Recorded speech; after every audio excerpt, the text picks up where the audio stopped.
સુરતમાં ઊંચી ઇમારતો ખૂબ બની રહી છે. આ ઇમારતોમાં ચડ ઉતર કરવા માટે લોકો દાદરનો ઉપયોગ કરવાની જગ્યાએ લિફ્ટનો ઉપયોગ કરતા હોય છે.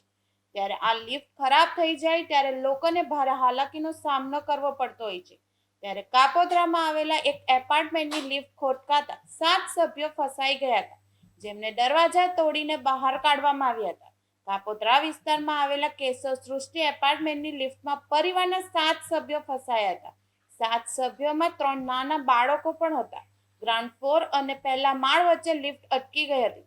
લાઈવ રેસ્ક્યુના વિડીયો સામે આવ્યા છે. ફાયર લશ્કરે દરવાજો તોડીને તમામને સહી સલામત બહાર કાઢ્યા હતા.